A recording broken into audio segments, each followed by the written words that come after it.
Dami was narrating to her mother how the motorcycle she had boarded fell and she quickly stood up. Her mother had noticed the frown on her face when she came back. She asked her what was wrong. Her father was also seated in the room. She narrated her ordeal, and her mother lifted her eyes and hands to thank God. Her father, Mr. Salami, refused to say anything.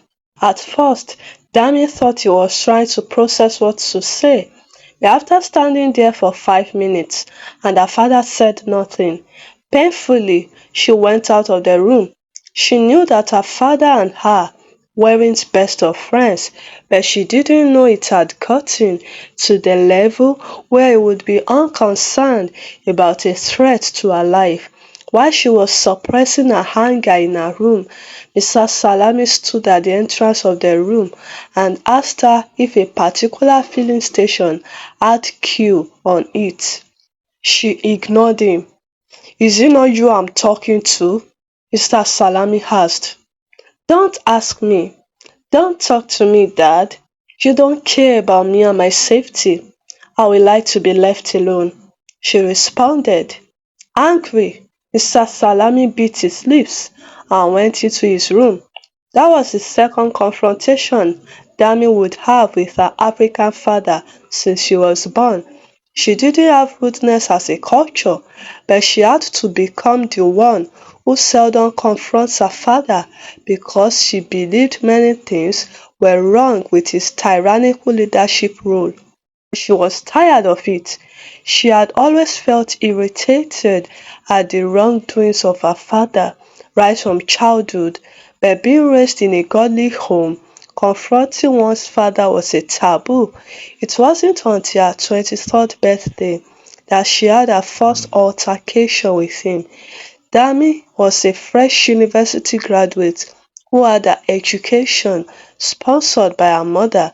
Her mother had been the major provider for the home, which consists of father, mother, and three children. Ever since her dad lost his business to an irreversible mismanagement crisis, he had refused to do other things.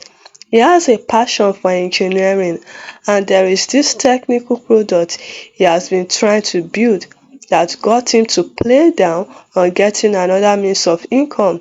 Mrs. Salami has been very supportive. It was all cute and beautiful at first when her husband newly lost his business. She thought it was a good time to show him her undaunting love. Unfortunately, Mr. Salami got too comfortable, and since then, Mrs. Salami had been the provider for the family. She worked as a secretary in a government institution. She has had to deny herself of many feminine indulgences just to attend to her family. She couldn't wear the clothes her mates could buy. She couldn't buy a car when her mates were buying one. It has been a long journey of sacrificial giving. To make matters worse, Mr. Salami was also an African husband who believed house chores were mainly for the woman. Mrs. Salami didn't have much problem in this regard because her three children always helped out with the chores. Dami is the firstborn of the family. She, at first, didn't have issues with her father not providing because her needs were always met, though her mother complained to her and her siblings many times. Many times they had to suffer transfer of aggression from their mother when the financial weight of the family weighed heavily on her.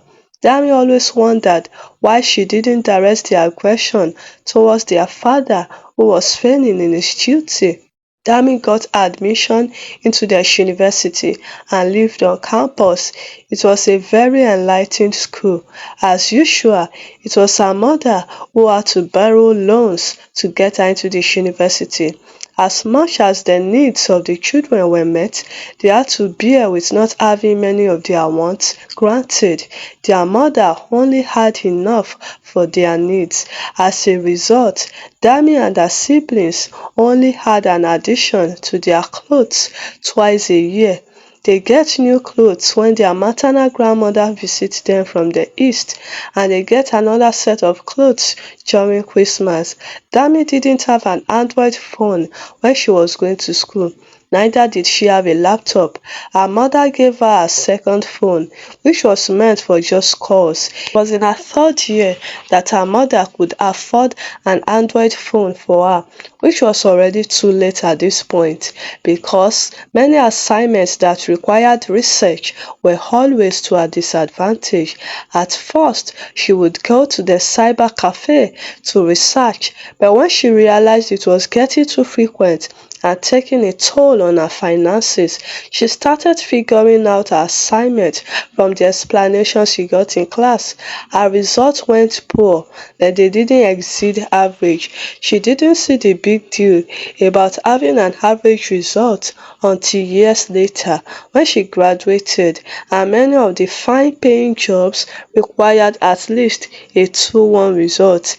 It then became clear to her what poverty had done to her.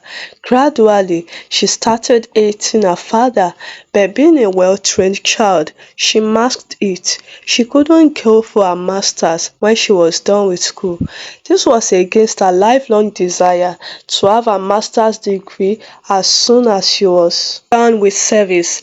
Her mother told her she still has her siblings to train in school. She went back home searching for jobs, as she couldn't afford the pricey accommodations in the big cities. Then she realized that her disgust for many of the wrong things her father used to do had grown. Her father hadn't changed one bit. Aside being financially incapable, he was also bereft of love. Darwin could count how many times he called her all through her 5 years in school. When she decides to call, he accuses her of not calling him. His only financial contribution to her stay on campus were some random once in a semester 200 naira airtime he sent to her. Funnily, he gets so angry if she doesn't call back within the next 1 hour to thank him. He shouts at their mother when food doesn't get done on time.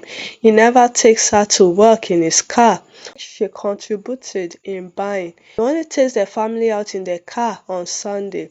Dami had wondered why her dad can't sometimes be romantic and drive his wife to work, since he was always at home. Mr. Salami also had serious issues with relaxation. Once he sees his children relaxing in their room, watching a TV show, he must interrupt them by calling them to wash clothes or run some errands. It didn't matter if they had just finished some chores in the kitchen, he must interrupt their me time. Because of this, the children looked forward to leaving the house for school. Dami didn't like the fact that she came back home, but she didn't have the financial capacity to leave.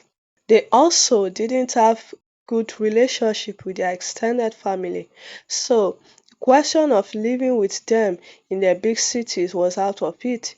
Dami hates it when her dad shouts at her mother. She pitied her mother, who has lived a life of giving her all to the family.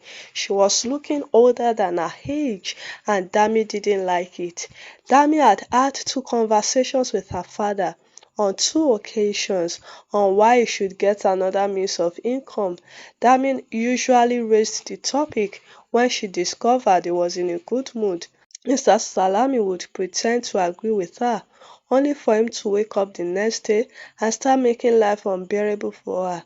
He does this by sending her on numerous errands that would many times interrupt her various self-development programs scheduled for the day. This unsettles her. Her disgust for her father grew. Her first confrontation with her father was when he slapped her mother during an argument. Dami had stepped into their midst and warned her father not to try it again. He had slapped Dami, but that didn't stop her from venting all she had to say. Her mother begged her and pulled her inside. Her father had wanted to send her out that day, but being an elder in a popular church in the street, he had a reputation to protect. Since then, He had hated his daughter. He had avoided her for some weeks before he warmed up a little to her again. Dami never stopped her devotion to him. She served his food, fetched water for his bath, and had prayed that God would soften his heart. She had been mad at herself for the outburst against her father. She didn't like what she did, but many wrong things had gone on in the family for years, and she was tired of pretending to be fine. She was working as a teacher in a private secondary school around her house, and she was using her savings to learn some digital courses online.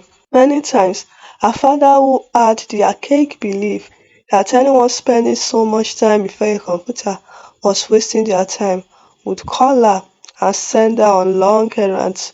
Dami would get back home frowning. That didn't change Mr. Salami's heart, as she would still be called some minutes later.